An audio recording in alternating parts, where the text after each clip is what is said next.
the law of cosines because there are other types of triangles that are not right triangles, but we could get different pieces of information so that the law of sines wouldn't be possible.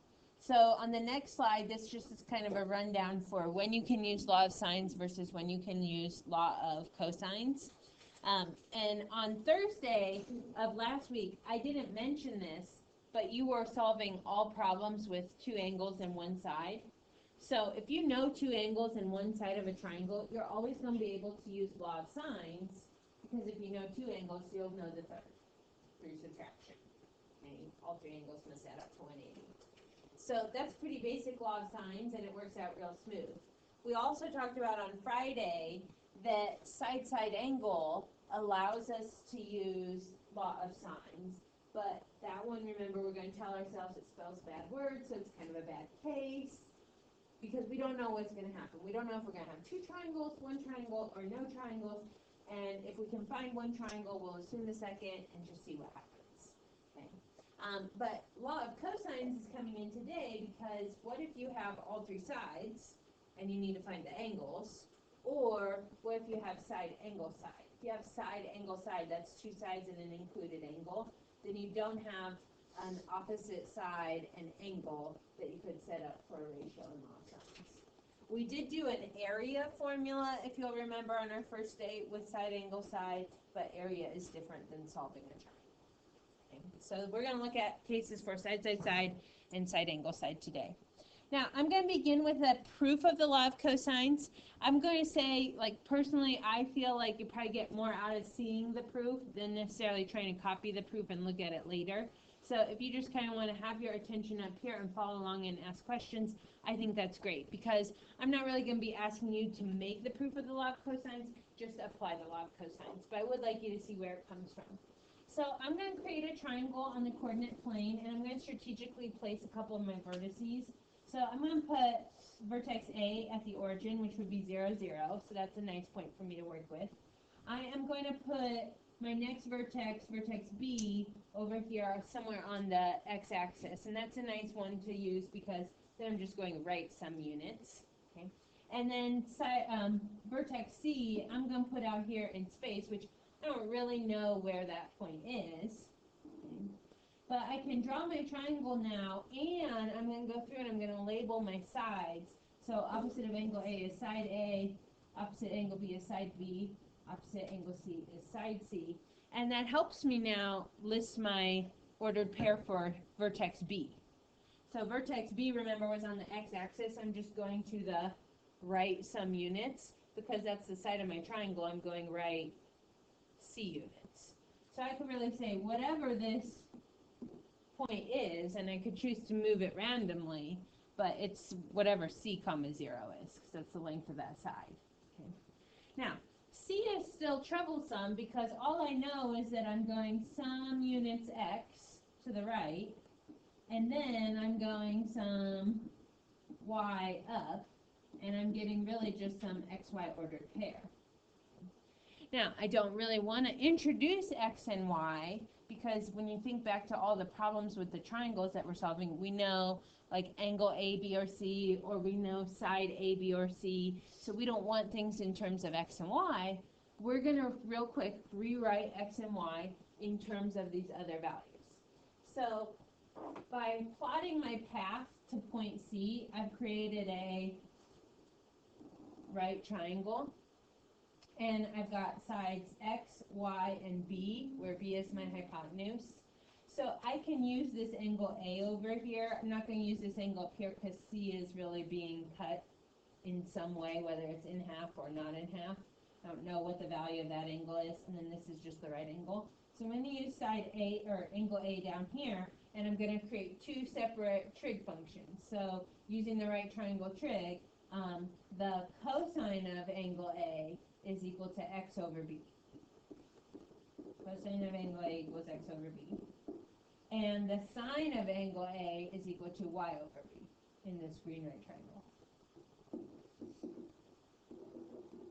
Does anybody have any questions about what I've done so far? Okay. So what that allows me to do then is, if I have x over b and y over b, I can just multiply both of those by b's, and I'll have solved for x and y. X is really b times the cosine of a, and y is really b times the sine of a. So I'm going to replace that. B cosine a, b sine a. And the benefit of that, I know that doesn't necessarily look very nice to us, is though I have not introduced extra variables, x and y. Everything is still in terms of side lengths, ABC, or angle measures, ABCs. So here's where the law of cosines comes into play. Law of cosines is generated by trying to find one of the side lengths of your triangle.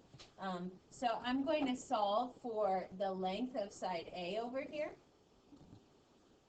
And if I was in geometry, and this would be like a coordinate geometry question, if I were being asked to find the length of side A, I would really just use distance formula. And I would use my ordered pairs. So I can call this b cosine A. This could be like my x sub 1. B sine A could be my y sub 1. And then down here where I have C0, this could be my x sub 2 and my y sub 2. And I'm just going to plug those into the distance formula. So A equals the square root of b cosine A minus C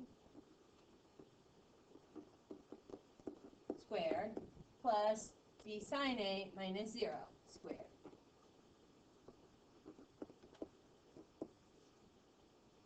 And I'm going to do a little bit of cleaning up here. I don't want to mess around with this radical for the rest of my problem, so I'm just going to go ahead and square both sides. I'm going to say that it's a squared. And then I'm going to expand this b cosine A minus c squared. In order for me to do that, I'm going to use a pattern that I know for a minus b squared. That always comes out to a squared minus 2ab plus b squared. Some of you have seen that formula before. I mean, it's the same thing as FOILing, but you recognize that there's a pattern there. It's always the same. So I just need to square the first term, whatever a is. That happens to be b cosine A. So I'm going to square the b and square the cosine. So that gets me to b squared cosine squared A. Then I'm going to subtract 2 times the first and last term multiplied together. So that's going to be 2 times b cosine A times c. And then I just add b squared, which would be c squared. So there's a plus c squared right there. And I've just expanded that. Could also FOIL it out, same thing. And then over here, b sine A minus 0 is just b sine A. So then I'm just squaring it. I'm going to have a plus b squared sine squared A. So I'm just kind of simplifying the stuff that's underneath that radical. But I don't have the radical anymore because I squared both sides. And wow, that's a lot of stuff that's happening right there. I've got 4 separate terms. But if you look at those 4 terms, what you'll see is 2 of the terms have b squareds. So you have a b squared times cosine squared A and a b squared times sine squared A. I could really add those 2 together because they're both b squared terms. To add things when you don't have like numbers there, it's sort of like factoring. So this is really equal to b squared times, I'm rearranging here, cosine squared A plus sine squared A. So if I factor out the b squared, okay, I'd be adding a cosine squared and a sine squared for A. And then you might recognize that as 1. Yeah, that's a Pythagorean identity. So by adding my b squareds together, I actually can add cosine squared A plus sine squared A. It's just equal to 1 in the Pythagorean identity. So that's going to simplify real nice for me. And then I've got these other 2 terms. I'm going to actually rearrange them. I'm going to put the plus c squared right after that. And then I'm going to rearrange this right here. Got 3 things that are being multiplied. Negative 2 times b cosine A times c. I'm going to put the c in between the b and the cosine A. It's multiplication, so multiplication is commutative, and that's fine. So I'm going to have minus 2 bc times cosine A. And then this next line, here's my law of cosines. A squared equals b squared plus c squared minus 2bc times cosine A. So where is the law of cosines coming from? Really, truly, just your distance formula. That's why it works. We're going to write that formula down now. So now in your notes, write down the law of cosines. I put a picture with it. This is the same picture you've seen over and over again. It's just a triangle ABC with sides labeled appropriately. So whether or not you include that picture in your notes is totally up to you. Law of cosines looks like a squared equals b squared plus c squared minus 2bc times cosine of angle A. Now, that would work if you were finding side A. If you were finding side B, we would readjust. It would be b squared equals a squared plus c squared minus 2ac times the cosine of, and I always remember the cosine in the law of sines matches the thing that I'm solving for. So since I'm solving for side B, it would be the cosine of angle B. And side C squared equals a squared plus b squared minus 2ab times cosine C. Hopefully you're also noticing in the law of cosines that, as each of them start out, a squared equals b squared plus c squared, b squared equals a squared plus c squared. Those sound like Pythagorean theorem, but that's because we generated this formula from the distance formula. Distance formula really is Pythagorean theorem. Okay. Now, these would be cases for finding sides. Okay.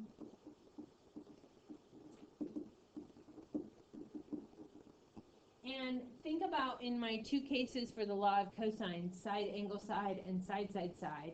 We're really going to be using these formulas if we have side, angle, side. If you have side, angle, side, two sides, and an included angle, you won't know the side across from that included angle in order to be able to use law of sines. So you'll have to use the law of cosines first. Now, I also have a version of the law of cosines for finding the angle, because what if you have side, side, side? Then you don't need to find a side, you need to find an angle. Okay. And so we will also put up a version here for finding the angles. And that's my side, side, side version. Now, what this involves, where these formulas are coming from, is basically in this formula, a squared equals b squared plus c squared minus 2bc times cosine A. I'm going to isolate cosine A. So first thing I got to do is subtract the b squared, subtract the c squared, and then I'm going to divide by negative 2bc, and then I'll have isolated my cosine of A. So my formula looks something like this. Cosine A equals b squared plus c squared minus a squared all over 2bc. So if you're interested in why that formula works, it comes from isolating the cosine of A. There's a little bit of simplifying with like the positive and negative values, but basically you're moving everything to the other side besides cosine. And so you have three versions of this too. The cosine of angle B is a squared plus c squared minus b squared all over 2ac. And when I'm looking at that and I'm trying to remember that formula, I just remember that in the numerator, the one side that gets subtracted is the side that matches the angle. So when I'm trying to find angle B, cosine B, in the numerator I'm going to have a minus b squared, but the other two are going to be positive, and then they match in the denominator, A and C. So cosine of C equals a squared plus b squared minus c squared all over 2ab. Do you recall seeing these last year in Algebra 2? Did you see both versions? So you only saw one version. Okay. You really could work off this one version and then do what I said for each problem where you want to find an angle. Isolate the cosine and then solve.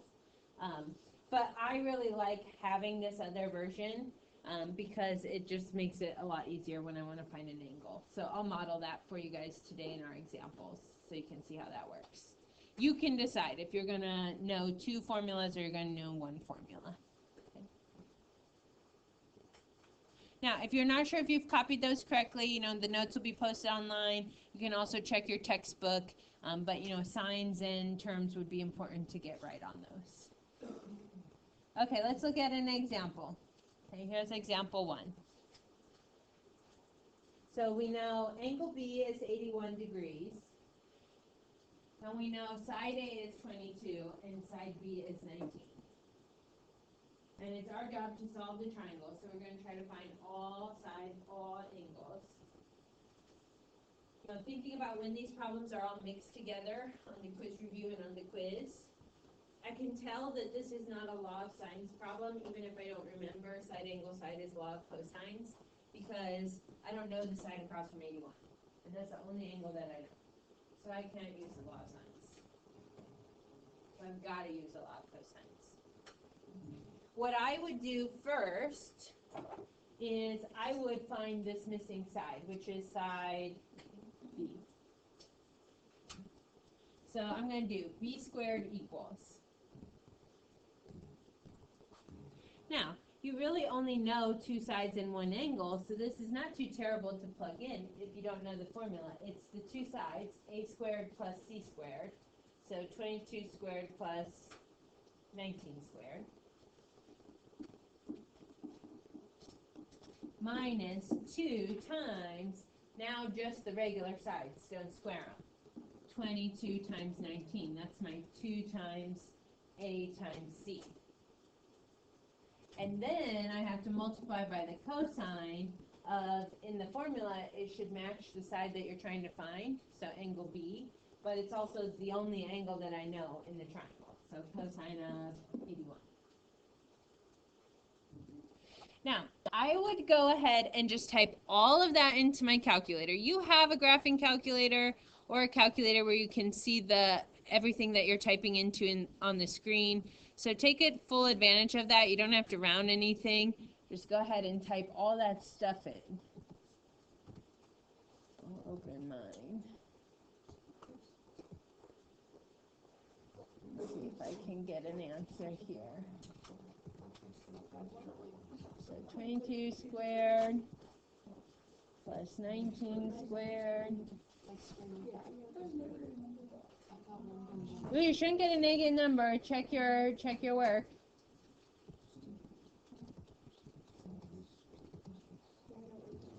Check your mode, maybe. I probably gotta check my mode real fast. It usually starts in radians. Yep, I gotta be in degree mode here.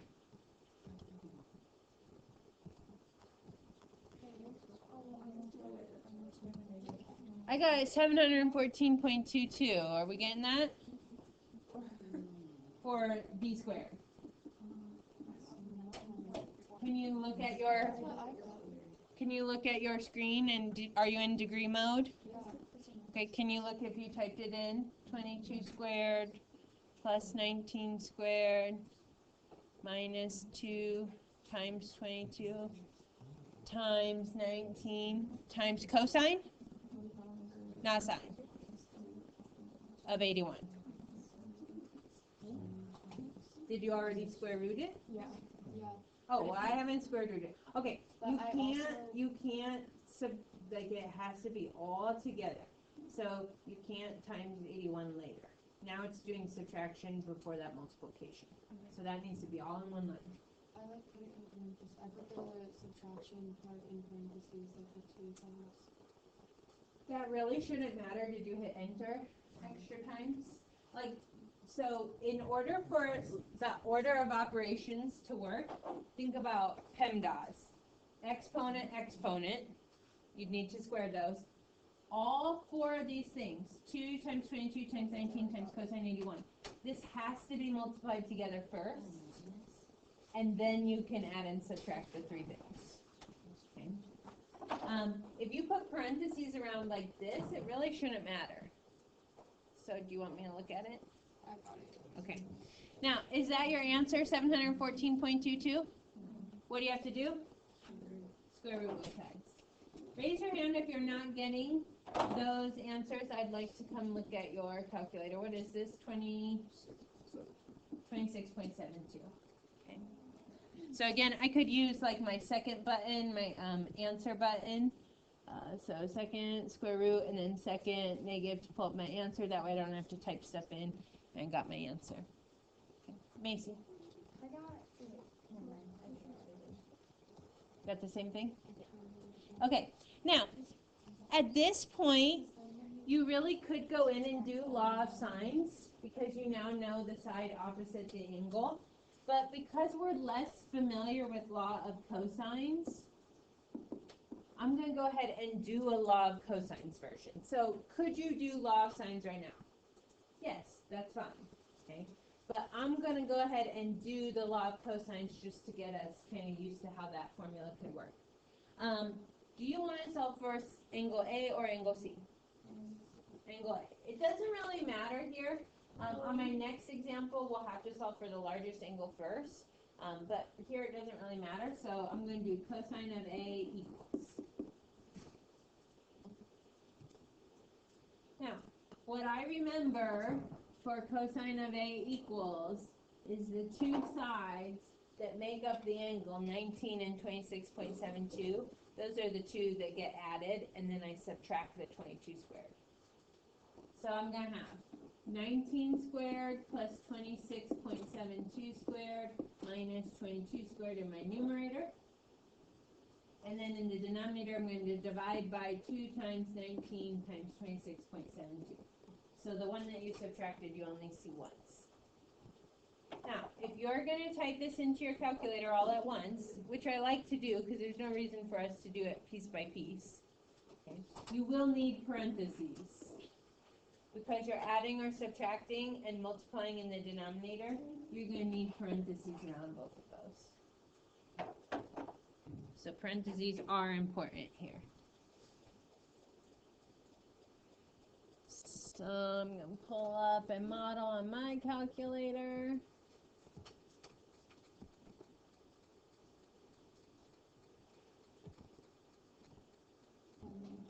Squared. I'm going to use my answer button just so that I don't have to type that decimal stuff. Minus 22 squared. Close my parentheses for my numerator. Divide by, and then I've got to open parentheses for this denominator. 2 times 19, and I want to do that 26.72, so I'm going to do my answer button again. And I get something like 0.5822. Okay. Is that your angle measure? No, that's the cosine of A. So then you have to inverse cosine that ratio. Okay, and that'll give you your angle measure. So I'm going to do second cosine, second answer, 54.4.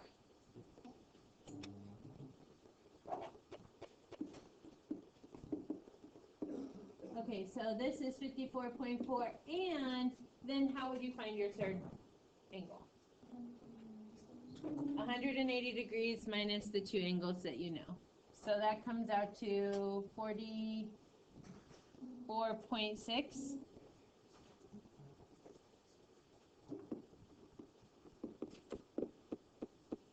So C is 180 minus 81 minus 54.4, which is 44.6 degrees.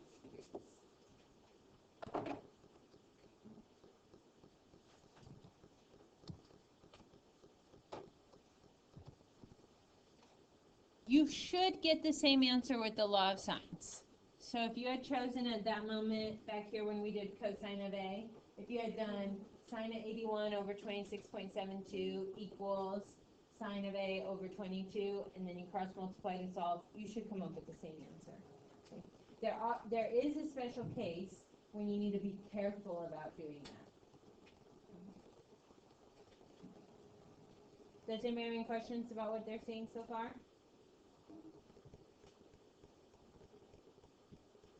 Okay, so let me talk real quick about using the law of sines and when we have to be really careful.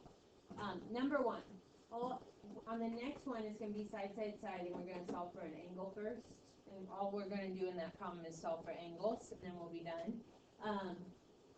If you're solving for an angle first, and you have the opportunity to use law of cosines, use law of cosines first to find the largest angle. And the reason for that is when you inverse cosine, it will give you an answer between 0 and pi or 0 and 180. Remember those half moons? That's the range for inverse cosine. So if the angle is obtuse, the law of cosines will just give you the obtuse angle. You have to be careful if you don't solve for the largest angle first, and then you switch over to law of sines. The law of sines is never going to give you an obtuse angle because its range is in the first and the fourth quadrants, -90 to +90. Okay? So to avoid the issues with that, just make note, and we're going to write this down in our notes, solve for the largest angle first. Okay, so that would be especially in the case like example 2 where it's side, side, side.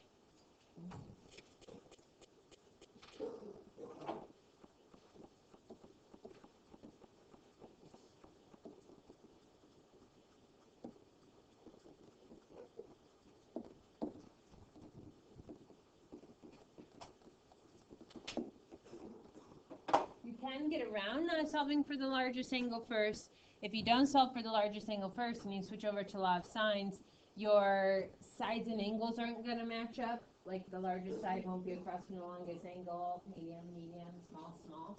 So you'll know something's wrong. The other thing you can do is accurately draw the triangle, so like accurately measure out the sides. And then it will either like form an obtuse triangle and you'll know that it's obtuse. But really the best way to do it is to find the largest angle first. So if I have side lengths 8, 10, and 12 for triangle ABC, which angle am I going to solve for first? Angle B. I think this is a great method, so we're going to find angle B. So I'm going to do cosine of E equals, and remember, just pull the two sides that are forming angle B. So that's 8 and 10. You're going to start with that. 8 squared plus 10 squared. The side opposite you're going to subtract, so minus 12 squared. And then you're going to divide by 2 times 8 times 10.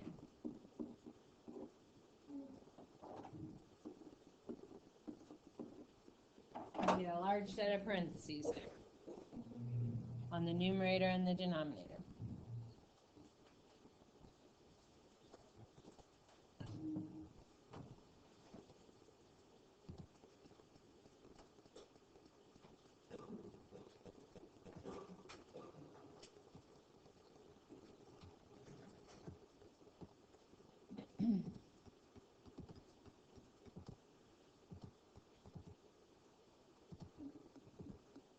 Oops.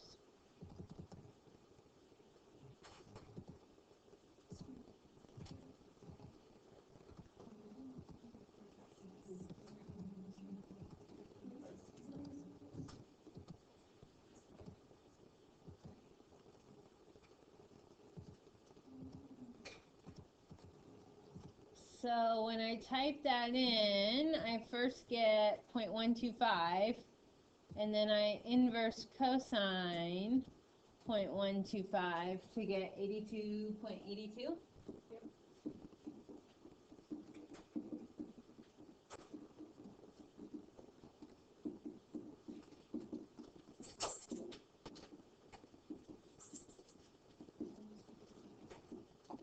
Okay.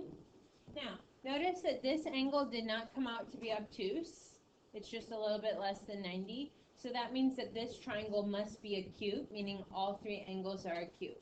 If you solve for the largest angle first with law of cosines, you'll find the obtuse angle right away, and only one angle can be obtuse in a triangle.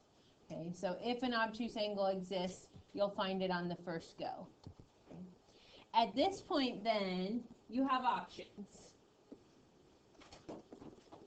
You can do another law of cosines, find one of the other angles, and then subtract from 180, or you can switch over to law of sines, whichever one you prefer. So if you want to do that, go ahead and do that. I'll just show a setup for another law of cosines. just because it's good practice. So I'm going to do a cosine of A. That would be 8 squared plus 12 squared. Those are the two sides next to angle A or creating angle A. Subtract 10 squared, that's A squared. The side opposite angle A. And then 2 times 8 times 12. And maybe I could even shorten my work here. I just have to inverse cosine that work. So I'm solving for angle A.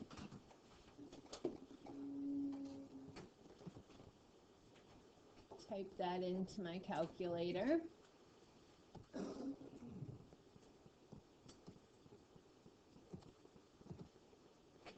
Now, if I do the inverse cosine, I'll need a group of parentheses for my numerator. 8 squared plus 12 squared minus 10 squared. Got my square.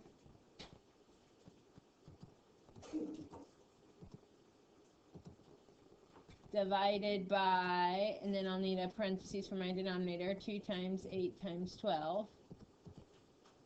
And then I can double close for my cosine. So I got 55.77.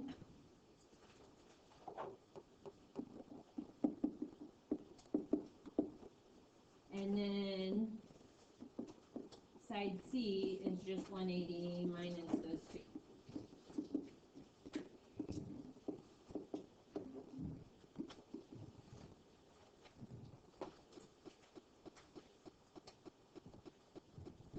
Did anybody use law of sines? Are you getting the same answers? Yeah?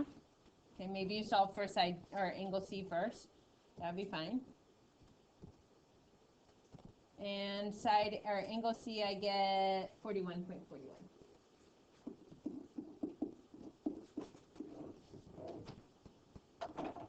Okay, so just be real thoughtful if you're switching over to law of sines. Is there any possibility that that angle could be obtuse? If so, use law of cosines instead of law of sines. Okay. Next up is Heron's formula, last thing today. This is a formula, another formula for area of a triangle. Okay. I'm not going to show you the proof for Heron's formula. It's a little bit longer than our proofs that we've done so far in this chapter. If you want to see a proof of Heron's formula, you can look at the end of chapter 6. There's a proof out there for you. It's another coordinate proof, really. As you're copying down this formula, you're going to see a couple of things. First of all, you see an S, which is off to the side there, and I'll talk about that in a minute. But the rest of the formula is all lowercase a, b's, and c's. So that means you know all three sides. So we gave you already one formula for side, angle, side. Heron's formula is for side, side, side. Now, this S that recurs, so you do S times S minus A times S minus B times S minus C. S is what we call the semi-perimeter.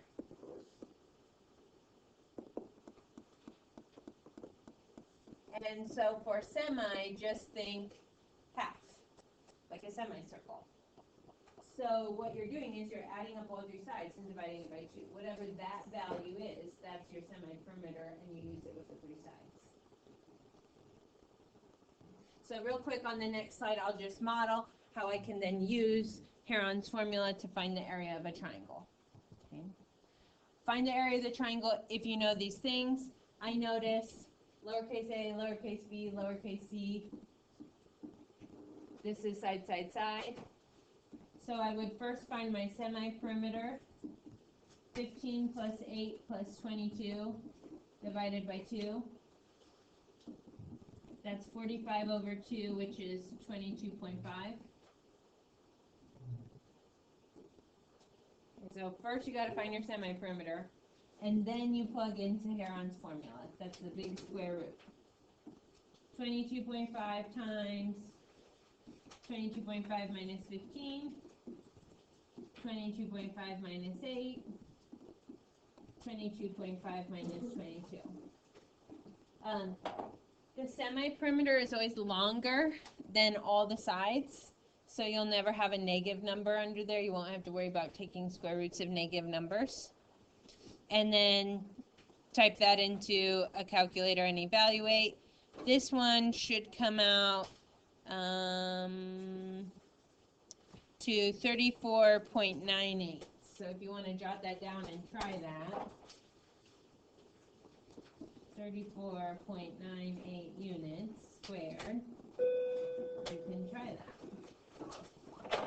You do have a homework assignment, so do those problems. You're probably less familiar with law of cosines than you are with law of sines.